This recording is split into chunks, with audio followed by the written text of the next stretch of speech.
Video आवडल्यास आमच्या चॅनलला लाईक करा, कमेंट करा आणि सबस्क्राईब करायला विसरू नका.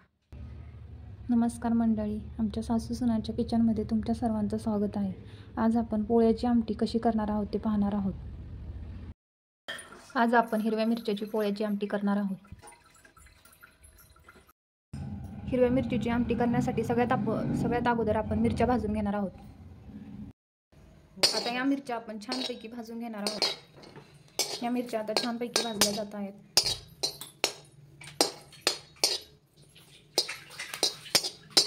आता आपण या मिरच्या छानपैकी भाजून घेतलेल्या आहेत. आता आपण एका ताटात काढून घेणार आहोत.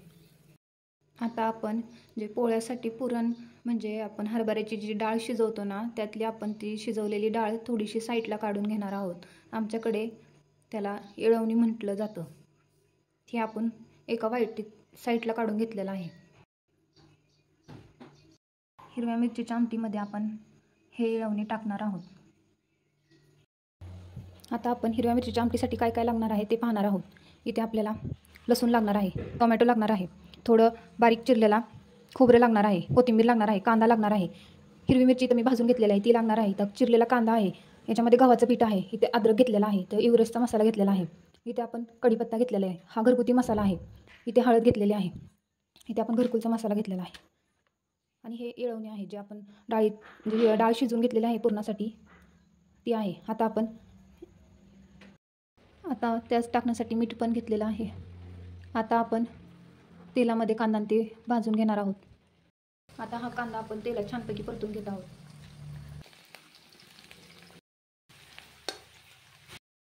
आता आपण हा कांदा छानपैकी भाजला गेलेला आहे. आता आपण तो काढून घेणार आहोत. आता आपण लसूण छानपैकी भाजून घेणार आहोत. आता आपला हा लसूण छानपैकी भाजलेला आहे. आता आपण तो काढून घेणार आहोत. आता आपण खोबरं भाजून घेणार आहोत. आता आपण हे खोबरं भाजून घेतलेलं आहे छानपैकी. आता हे आपण काढून घेणार आहोत. आता हे येळवणी आता आपण मिक्सरवर बारीक करून घेणार आहोत.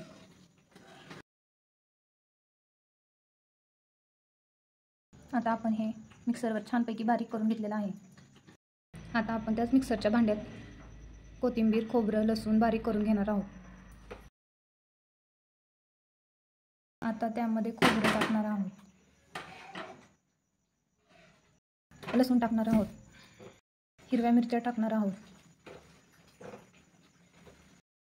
अद्रक टाकणार आहोत. आता हे छानपैकी आपण मिक्सरमध्ये बारीक करून घेतलेलं आहे. आता त्याच मिक्सरच्या भांड्यात आपण भाजून घेतलेला कांदा टाकणार आहोत. कांदा पण आपण त्यामध्ये टाकणार आहोत आणि कट करून घेतलेले टोमॅटो आपण त्यात टाकणार आहोत.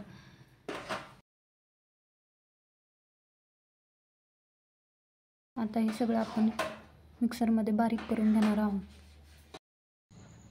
हे आपण छानपैकी मिक्सरवर बारीक करून घेतलेलं आहे. वापरलेला आहे. 2 पळ्या मी यामध्ये तेल घातलेलं आहे. सगळ्यात अगोदर आपण मिरचीचं जे वाटण केलेलं आहे ते टाकणार आहोत. आता हे आपण छानपैकी हलवून घेणार आहोत.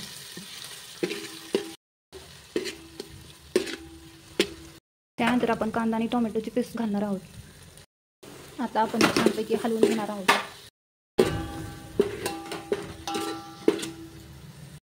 आता आपण यामध्ये 1 चमचा एव्हरेस्ट मसाला घालणार आहोत. अर्धा चमचा घरकुल मसाला घालणार आहोत. पाऊण चमचा मीठ घालणार आहोत. थोडासा आपला घरचा खाण्याचा मसाला वापरणार आहोत. थोडी हळद घालणार आहोत.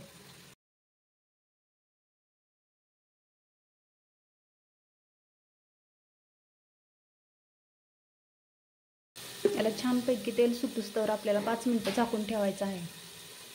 यामध्ये कढीपत्ता घालणार आहोत. आता छानपैकी 5 मिनिटं याला झाकून ठेवायचं आहे तेल सुटूस्तवर. आता याला छानपैकी तेल सुटलेलं आहे. आता आपण यामध्ये येळवणी घालणार आहोत. आता आपण हे छानपैकी मिक्स करून घेणार आहोत. आता आपण यामध्ये पाणी ओतणार आहोत. आता आपण यामध्ये पाणी ओतून घेतलेलं आहे. आता आपण तव्यावर गव्हाचं पीठ भाजून घेणार आहोत. आपण 4 चमचे यामध्ये गव्हाचं पीठ टाकणार आहोत.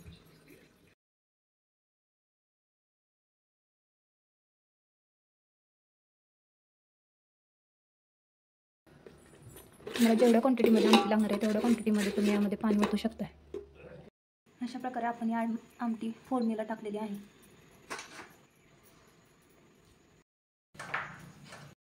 छानपैकी आपल्या आमटीला इथे उकळी आलेली आहे. अशा प्रकारे आपली पोळ्याची आमटी छानपैकी तयार झालेली आहे.